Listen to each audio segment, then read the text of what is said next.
দীর্ঘ প্রায় ৬০০ বছর ধরে বুদবুদ থানার অন্তর্গত কোটা গ্রামে নির্দিষ্ট একটি বড় জলাশয়ে ভাইফোঁটার দিনে অনুষ্ঠিত হয়ে আসছে ভেলা ভাসানো উৎসব এবং পাশের মাঠে মেলা।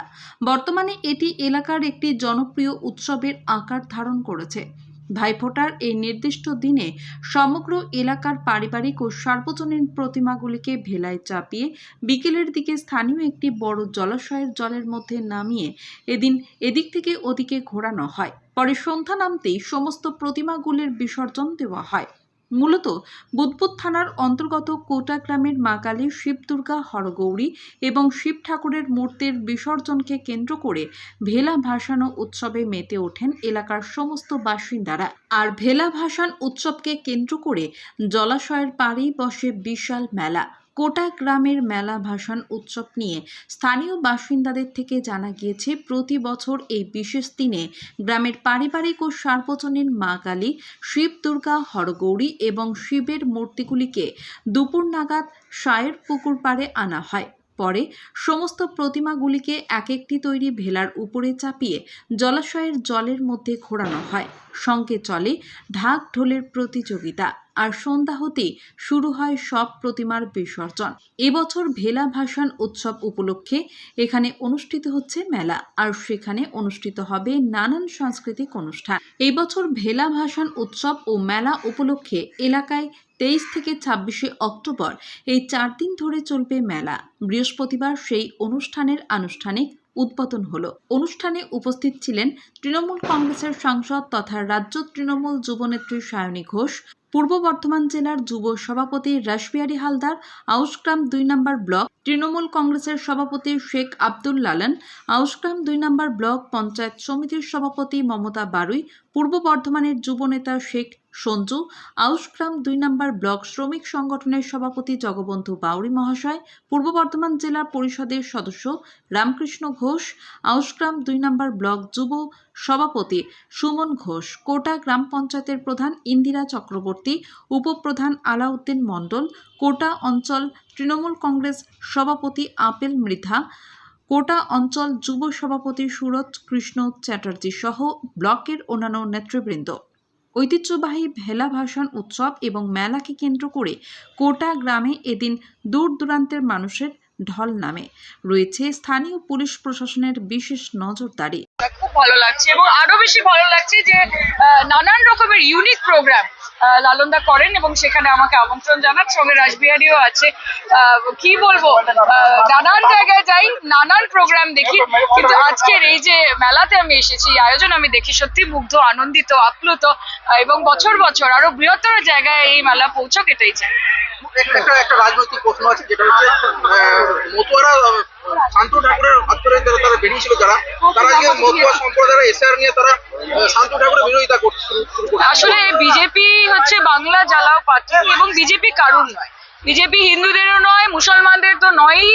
এবং মতুয়ারা যারা তাদের উপর আস্থা রেখেছিলেন, অবশ্যই তাদের ভাওতাগুলো শুনে তারাও বুঝতে পারছে যে এসআইআর এনআরসির নাম করে বিজেপি একটা জঘন্য এবং নিকৃষ্টতম চক্রান্ত করছে, এবং তার মধ্যে ক্ষতিগ্রস্ত প্রত্যেকে হতে চলেছে। আমরা এনআরসির ক্ষেত্রেও দেখেছি, আসামে যখন এনআরসি হয়েছিল সেখানে প্রায় 11 লক্ষ হিন্দুর নাম বাদ গেছিল, এবং তারা বহু মানুষ রয়েছে যারা এখনো ডিটেনশন ক্যাম্পে। বিজেপি কিসি কা নেই হ্যায়, বিজেপি সির্ফ আম্বানি और আদানি কা হ্যায়, এবং সাধারণ মানুষ, গরিব মানুষ, খেতে খাওয়া মানুষ, নানান জাতের মানুষ, তাদের সঙ্গে বিজেপির কোনো সম্পর্ক নেই। তাদের শুধু ধনী ব্যক্তিদের সাথে সম্পর্ক এবং নিজের আখের গোছানো নিয়ে সম্পর্ক।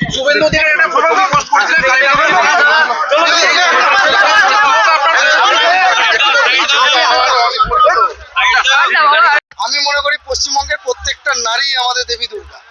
আমাদের যেমন মা মমতাময়ী, মা মমতা ব্যানার্জি যেভাবে তিনি লড়ে যাচ্ছেন প্রতিনিয়ত, প্রত্যেকটা যারা বিজেপি, যারা আমাদের এই দেশ ভাগে চক্রান্ত করছে, যারা আমাদের হিন্দু মুসলিমের ভাগাভাগি করার চেষ্টা করছে, ওষুধদের কাজ কি? তারা তো মানুষে মানুষে দাঙ্গা লাগাবে, তারা মানুষে মানুষে মারামারি, রাহাজানি, এইসবটাই হচ্ছে তাদের লক্ষ্য।